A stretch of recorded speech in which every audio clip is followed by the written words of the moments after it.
Hello everyone, welcome to GPSC online. હું ભૂમિક વગાસિયા આપ સૌનું હાર્દિક સ્વાગત કરું છું અને આજે આપણે ડિસ્કસ કરવાના છીએ 14 જાન્યુઆરી 2019 ના ડેલી કરંટ અફેરના MCQ।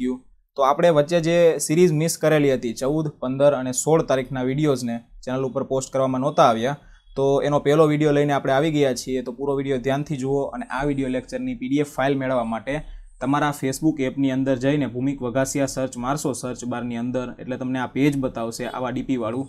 તો ત્યાં આગળ હું આ વિડીયોની જે PDF છે તો ત્યાં આગળ તેની લિંક પોસ્ટ કરી દઈશ, ત્યાંથી તમે ડાઉનલોડ કરી શકો છો। જોઈએ પહેલો પ્રશ્ન, નીચેનામાંથી કયા બોક્સરને ઇન્ટરનેશનલ બોક્સિંગ એસોસિએશનની યાદીમાં પ્રથમ ક્રમ પ્રાપ્ત થયેલો છે? તો આ બોક્સરનું નામ છે MC મેરી કોમ, એટલે કે ઓપ્શન B છે તે સાચો જવાબ છે। MC મેરી કોમને હાલમાં જ 1700 પોઈન્ટ સાથે આ એક ઇન્ટરનેશનલ બોક્સિંગ એસોસિએશન છે તો તેનું એક લિસ્ટ છે 45 થી 48 kgનું લાઇટ ફ્લાય વેઇટ। તો આનું એક લિસ્ટ છે જેમાં MC મેરી કોમને પ્રથમ ક્રમ પ્રાપ્ત થયેલો છે।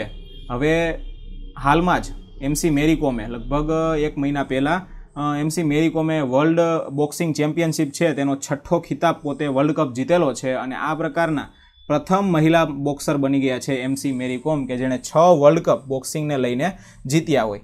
MC મેરી કોમની બીજી વાત કરીએ, બીજી ઘણી બધી વાતો છે MC મેરી કોમ સાથે સંકળાયેલી। તો વાત કરીએ તો MC મેરી કોમને 2-3 મહિના પહેલાં BSNL કંપની છે, સરકારની જે સંચારની કંપની BSNL, તો તેના 2 વર્ષ માટે બ્રાન્ડ એમ્બેસેડર બનાવવામાં આવેલા છે। અને આ ઉપરાંત મિનિસ્ટ્રી ઓફ ટ્રાઇબલ અફેર્સ છે તો તેનું એક પ્રોગ્રામ ચાલે છે ટ્રાઇબ્સ ઇન્ડિયા કરીને, તો ટ્રાઇબ્સ ઇન્ડિયાના પણ તેને બ્રાન્ડ એમ્બેસેડર બનાવવામાં આવેલા છે। અને આ ઉપરાંત MC મેરી કોમ ઉપર એક પુસ્તક લખાયેલું છે તેની બાયોગ્રાફી, તો તેનું નામ છે અનબ્રેકેબલ। અને MC મેરી કોમ એ રાજ્યસભાના MP પણ છે। તો આટલી માહિતી આપણા માટે ઇનફ છે। ત્યાર પછીનો પ્રશ્ન જોઈએ, the right to disconnect bill 2018ને કેવા બિલ તરીકે લોકસભામાં દાખલ કરવામાં આવ્યું? તો આ જે બિલ છે the right to disconnect bill 2018 એને પ્રાઇવેટ મેમ્બર્સ બિલ તરીકે લોકસભામાં દાખલ કરવામાં આવેલું છે। પ્રાઇવેટ મેમ્બર્સ બિલ શું હોય છે તે પણ આપણે વાત કરીશું, પરંતુ એ પહેલાં જાણી લઈએ કે આ બિલને દાખલ કોના દ્વારા કરવામાં આવ્યું। તો કે એક પાર્ટી છે, પોલિટિકલ પાર્ટી NCP। હવે NCPના મેમ્બર ઓફ પાર્લામેન્ટ સુપ્રિયા સુલે દ્વારા આ બિલને દાખલ કરવામાં આવેલું છે।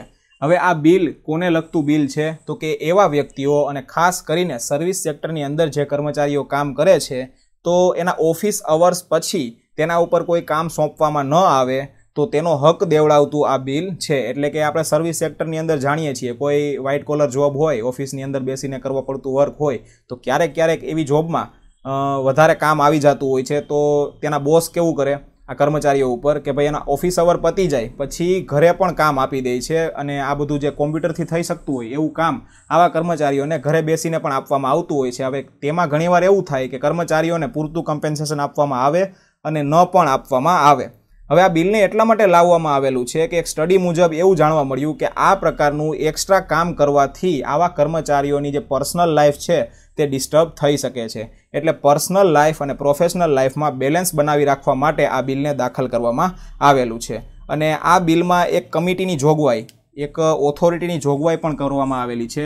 એ ઓથોરિટીનું નામ શું રહેશે? તો કે આ જો બિલ સક્સેસફુલી પાસ થઈ ગયું તો એમ્પ્લોય વેલફેર ઓથોરિટી ક્રિએટ કરવામાં આવશે। હવે આ એમ્પ્લોય વેલફેર ઓથોરિટી શું કરશે?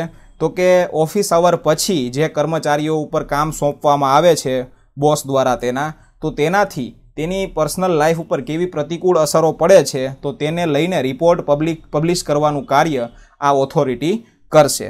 અને ઘણી બધી વસ્તુઓ છે જે આ બિલની અંદર દાખલ કરવામાં આવી છે અને ખાસ કરીને એવું પણ આ બિલની અંદર સૂચવવામાં આવેલું છે, એક હક આપવામાં આવેલો છે આવા કર્મચારીઓને કે પોતાના જે કામના કલાકો પૂર્ણ થાય ત્યાર પછી તેમના બોસ દ્વારા જો કોઈ કોમ્યુનિકેશન ટૂલથી એટલે કે ઈમેલ છે, વોટ્સએપ છે, મોબાઈલ છે તેનાથી કોન્ટેક્ટ કરવામાં આવે તો તે પોતે હકપૂર્ણ આવા કોલને છે રિસીવ કરી શકશે નહીં। કોલને રિસીવ નહીં કરે તો એનો એ હક કહેવાશે। એવું પણ આ બિલની અંદર આ જે બિલ છે તેની અંદર સમાવવામાં આવેલું છે।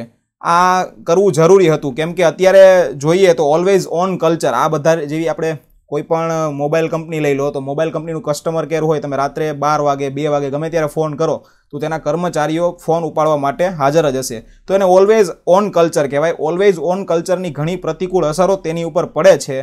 तो एवुं न थाय ए बाबते ध्यान राखतुं आ बिल छे। हवे आपणे वात करवानी छे प्राइवेट मेम्बर्स बिल शुं होय छे तेना विशेनी। बिल बे प्रकारना होय छे, प्राइवेट मेम्बर्स बिल अने उपर ऑप्शन ए मां जे लखेलुं छे ते गवर्नमेंट बिल। गवर्नमेंट बिल कोने कहेवाय के कोई एवो एमपी मेम्बर ऑफ पार्लामेंट होय ते कोई मंत्रालयनो मंत्री होय तो ते जे बिल पास करे तो तेने गवर्नमेंट बिल कहेवामां आवे छे। अने एवो एमपी के जे कोईपण मंत्रालयनो मंत्री छे नहीं अने तेना द्वारा जो कोई बिल पास करवामां आवे तो तेने प्राइवेट मेम्बर बिल तरीके ओळखवामां आवे छे। हवे गवर्नमेंट बिल अने प्राइवेट बिलनो मुख्य तफावत शुं छे तेनी आपणे वात करी लईए। तो गवर्नमेंट बिल छे ते सरकारना सपोर्टथी लाववामां आवे छे, जे शुं रजू करे छे तो के कायदानो आखो एजेंडा रजू करे छे। ज्यारे प्राइवेट मेम्बर्स बिलमां शुं होय छे तो के कोईपण एवो एमपी के जेने पोताना मत विस्तारनी अंदर एवुं लागे के आ संस्थानुं आखुं जे फ्रेमवर्क छे, माळखुं छे, तेमां क्यांक जग्याए प्रॉब्लम छे अने तेमां सरकारनुं ध्यान दોરવાની જરૂર છે तो आवुं आ जे बिल छे ते दाखल करीने सरकारनुं ध्यान દોરશે। हवे इंट्रोडक्शननी वात करीए। बंने गृहोमां तेने दाखल करी शकाय छे अने बंने गृहोमां दाखल करवानी प्राइवेट मेम्बर बिलनी एक प्रोसिजर छे। कोईपण एमपी होय प्राइवेट मेम्बर बिल लाववा मागतो होय तो ते शुं करशे तो के राज्यसभा होय, राज्यसभाना चेरमेन होय तेने 1 महीनानी आगोतरी नोटिस आपशे अने त्यारबाद शुं थशे के भाई जे ते गृह जेमां ते बिल लाववा मागतो होय, लोकसभा होय के राज्यसभा होय, तो तेना सचिव छे ते आ बिलनी आखी कॉम्प्लायन्स चेक करशे बंधारणनी। एटले के बंधारण साथे सुसंगत छे के नहीं ए चेक करशे। अने बीजी एक तफावतनी वात करीए तो गवर्नमेंट बिल होय छे तेने गमे त्यारे दाखल करी शकवामां आवे छे, ज्यारे प्राइवेट मेम्बर्स बिलनुं एवुं नथी होतुं। प्राइवेट मेम्बर्स बिलने मात्र शुक्रवारे ज दाखल करवामां आवे छे जे ते गृहनी अंदर। हवे 1997 सुधी सिच्युएशन केवी हती तो के कोईपण एमपी ने प्राइवेट मेम्बर बिल दाखल करवुं होय तो एनी छूट हती 1 वीकमां 3 बिल ते दाखल करी शकता हता। परंतु आनाथी सिच्युएशन केवी ऊभी थई के खाली बिल दाखल कराता हता, तेना उपर कोईपण प्रकारनुं डिस्कशन थतुं हतुं नहीं। तो आ वस्तुने रद्द करवा माटे, आ वस्तुनुं निवारण लाववा माटे 1997 मां राज्यसभाना चेरमेन हता ए समये के.आर. नारायण।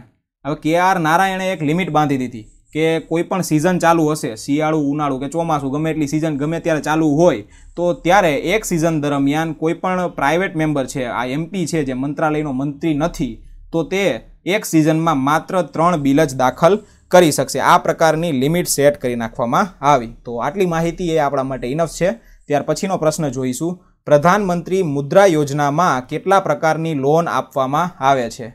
आ प्रश्न आपणे एटला माटे लीधेलो छे के प्रधानमंत्री मुद्रा योजनाने लईने हाल एक इश्यू चाली रह्यो छे, जेमां नाणां मंत्रालये बधी बेंकोने सलाह आपी हती के जे आ मुद्रा लोन अंतर्गत जे लोन पास करवामां आवे छे मुद्रा योजना अंतर्गत, तो तेने आखी रिव्यू करवामां आवे के भाई क्या आधारे आ लोन पास करवामां आवे छे अने केटली भरपाई लोननी रिकवरी थई छे के नहीं, थाय छे के नहीं प्रोपर रीते, तो ए बधुं तपास करवामां आवे। केम के जे मुद्रा योजना छे हवे लगभग लागू थई हती एप्रिल महीनामां, एप्रिल 2015 में आने लॉन्च करवामां आवी हती अने त्यारथी लईने आज सुधी आ लगभग 3 वर्ष जेवुं थई गयुं।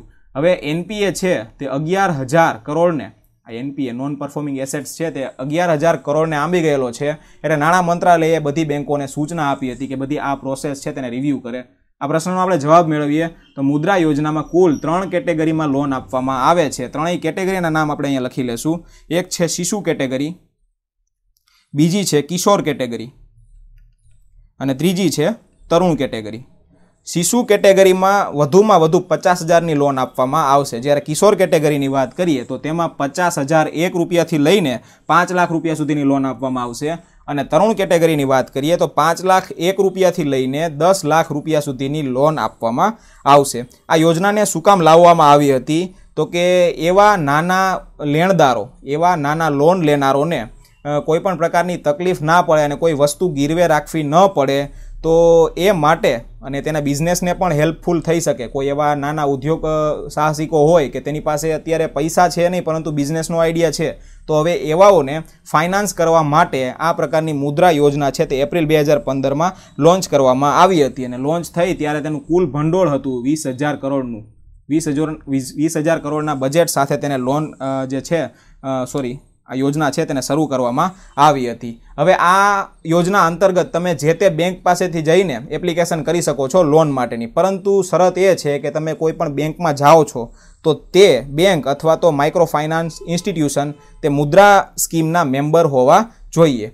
અને આ ઉપરાંત મુદ્રા યોજનામાં લોન કેવા વ્યક્તિઓને કયા ધંધા માટે આપવામાં આવે છે તો કે નોન એગ્રીકલ્ચર એક્ટિવિટી માટે મુદ્રા યોજના અંતર્ગત લોન આપવામાં આવે છે। નોન એગ્રીકલ્ચર એક્ટિવિટીમાં કેવી કેવી એક્ટિવિટીનો સમાવેશ થાય તો કે ડેરી ઉદ્યોગ છે, મરઘા કેન્દ્ર છે, મધમાખી કેન્દ્ર છે, આવા ઘણા બધા ઉદ્યોગનો સમાવેશ થાય છે જે અંતર્ગત આ પ્રકારની લોન મુદ્રા યોજના અંતર્ગત આપવામાં આવે છે। અને આનું એક સ્પેશિયલ ફીચર એ છે કે મુદ્રા યોજનામાં તમે લોન લેશો તો જેટલી પણ લોન તમને ફાળવવામાં આવી છે તે તેના પૈસા ઉપાડવા માટે તમને એક મુદ્રા કાર્ડ આપવામાં આવશે, જેથી કરીને તમે જે તે એટીએમથી આ પૈસા ઉપાડી શકો, વિથડ્રો કરી શકો। તો આટલી માહિતી આપણા માટે ઇનફ છે। આગળ વધીએ, જોઈએ પછીનો પ્રશ્ન, નીચેનામાંથી કયા દેશનું નામ બદલવામાં આવેલું છે? તો હાલમાં જ મેકેડોનિયા જે લખેલું છે ઓપ્શન બીમાં, મેકેડોનિયાનું નામ બદલીને રિપબ્લિક ઓફ નોર્થન મેકેડોનિયા કરી નાખવામાં આવ્યું। અહીંયા આગળ આપણે સ્પેલિંગ લખી લઈએ, રિપબ્લિક ઓફ નોર્થન મેકેડોનિયા, આ તેનું નામ બદલીને રિપબ્લિક ઓફ નોર્થન મેકેડોનિયા કરી નાખવામાં આવ્યું। અને આ માટેનો ખરડો છે તેની સંસદમાં પસાર કરવામાં આવેલો હતો અને તેને પણ મંજૂર કરી દેવામાં આવ્યો છે। બંધારણમાં સુધારો કરીને નામ છે તે બદલી નાખવામાં આવશે। ત્યાર પછીનો પ્રશ્ન જોઈએ, સર્વભાષા કવિ સંમેલન કોના દ્વારા આયોજિત કરવામાં આવ્યું હતું? તો સર્વભાષા કવિ સંમેલન છે તે ઓલ ઇન્ડિયા રેડિયો દ્વારા, ઓપ્શન બીમાં જે આપેલું છે ઓલ ઇન્ડિયા રેડિયો, એના દ્વારા આયોજિત કરવામાં આવેલું હતું। સર્વભાષા કવિ સંમેલન નામ આપણે વાંચીએ તો આપણને ખબર પડી જાય કે બધી ભાષાઓ, ભારતની અંદર જેટલી પણ ભાષાઓ છે તો એ બધાના જે કવિઓ છે, ઉત્કૃષ્ટ કવિઓ, પ્રખ્યાત કવિઓ, તો તેની વચ્ચેનું આ સંમેલન હતું। અને ક્યાં આયોજિત થયેલું હતું એ આપણે જાણવું જોઈએ, એ છે ચેન્નાઈ ખાતે। ચેન્નાઈ શહેરમાં આ કવિ સંમેલન છે તેને આયોજિત કરવામાં આવેલું હતું અને પ્રથમ પ્રકારનું આવું રાષ્ટ્રીય કવિ સંમેલન છે। હવે આના વિશે થોડી વધારે માહિતી મેળવીએ તો રાષ્ટ્રીય એકતા અને ભાષાકીય સુસંગતતા લાવવા માટે આ કવિ સંમેલનનું છે આયોજન કરવામાં આવે છે। એક પ્રકારનું ક્રિએટિવ પ્લેટફોર્મ છે જેમાં બધી ભાષાઓના કવિઓને પોતાની ભાષામાં અલગ અલગ કૃતિઓ રજૂ કરવાનો મોકો મળે છે। ક્યારથી શરૂઆત થઈ હતી આની? તો કે 1956થી સર્વભાષા કવિ સંમેલનની શરૂઆત થઈ હતી। અને કોના દ્વારા યોજવામાં આવે છે? તો કે ઓલ ઇન્ડિયા રેડિયો, AIR દ્વારા આનું આયોજન કરવામાં આવે છે। ત્યાર પછીનો પ્રશ્ન જોઈએ, ચારધામ ડેવલપમેન્ટ પ્રોજેક્ટ કેટલા પવિત્ર સ્થળોને જોડતો પ્રોજેક્ટ છે? તો ચારધામ ડેવલપમેન્ટ પ્રોજેક્ટ એ કુલ 4 ઉત્તરાખંડના 4 પવિત્ર શહેરો છે, હિન્દુ યાત્રાધામો, તેને જોડતો એક પ્રોજેક્ટ છે। આની અંતર્ગત 4 શહેરો, ઉત્તરાખંડના 4 શહેરો, નામ શું છે તેના? તો કે એક યમનોત્રી, બીજું ગંગોત્રી, ત્રીજું કેદારનાથ અને ચોથું બદ્રીનાથ। તો આ ચારેય સ્થળોને જોડતો ઓલ વેધર રોડ બનાવવામાં આવશે 900 કિલોમીટરની લંબાઈવાળો। હવે આની ઉપર સ્ટે શું કામ એને લગાવી દેવામાં આવ્યો હતો? તો કે આ પ્રોજેક્ટ NGT હોય છે, નેશનલ ગ્રીન ટ્રિબ્યુનલ, કોઈ પણ પ્રોજેક્ટ શરૂ કરવામાં આવે કોઈ પણ મિનિસ્ટ્રી દ્વારા કે કોઈ પણ ખાનગી કંપની દ્વારા તો તેને NGTની ક્લિયરન્સ લેવું જરૂરી છે। અને આ ક્લિયરન્સ લીધા વગર, એન્વાયરમેન્ટલ ક્લિયરન્સ લીધા વગર આ પ્રોજેક્ટને શરૂ કરી દેવામાં આવ્યો હતો। એટલે કેટલાક એન્વાયરમેન્ટલ એક્ટિવિસ્ટ છે તેના દ્વારા પિટિશન કરવામાં આવી હતી। હવે સુપ્રીમે તેના ઉપર સ્ટે લગાવી દીધેલો હતો અને હાલમાં જ સ્ટે હટાવી લીધેલો છે। એટલે કે મુખ્ય કામો જેમાં એન્વાયરમેન્ટલ ક્લિયરન્સ મળી ગયું છે તે કામ શરૂ કરી શકાશે અને જેમાં નથી મળ્યું એન્વાયરમેન્ટલ ક્લિયરન્સ તો તેની ઉપર સ્ટે યથાવત રાખવામાં આવેલો છે। હવે આ જે રોડ છે એને એક સ્પેસિફિક નામ પણ આપવામાં આવેલું છે। એ રોડનું નામ છે ચારધામ મહામાર્ગ અને આ જે પ્રોજેક્ટ છે એનું પણ આખું એક પૂરું નામ છે ચારધામ મહામાર્ગ વિકાસ યોજના। મિનિસ્ટ્રી ઓફ રોડ છે તેનો એક મહત્વપૂર્ણ પ્રોજેક્ટ છે અને આનું કુલ બજેટ છે 12,000 કરોડનું। 12,000 કરોડનું એક બજેટ છે અને એ ઉપરાંત આપણે વાત કરી તેમ 900 કિલોમીટરની લંબાઈવાળો રોડ 4 શહેરોને જોડતો બનાવવામાં આવશે અને આની પહોળાઈની વાત કરીએ તો 12 થી 24 મીટરની પહોળાઈવાળો આ રોડ તૈયાર કરવામાં આવશે। તો આટલી માહિતી આપણા માટે ઇનફ છે અને એ સાથે જ કરંટ અફેર્સના બધા જેટલા 14 તારીખને લઈને મહત્વપૂર્ણ MCQ હતા તે બધા પૂર્ણ થાય છે। આશા છે તમને વિડીયો પસંદ આવેલો હશે। વિડીયો પસંદ આવ્યો હોય તો તમારા મિત્રો સાથે પણ શેર કરો અને આ વિડીયો લેક્ચરની PDF ફાઇલ મેળવવા માટે મારું ફેસબુક પેજ આપણે આગળ વાત કરી તેમ ત્યાં આગળ વિઝિટ કરો। ત્યાં આગળ હું આની લિંક પોસ્ટ કરી દઈશ, તમે ત્યાંથી ડાઉનલોડ કરી શકો છો। Thanks for watching video. Keep learning, keep sharing, keep watching.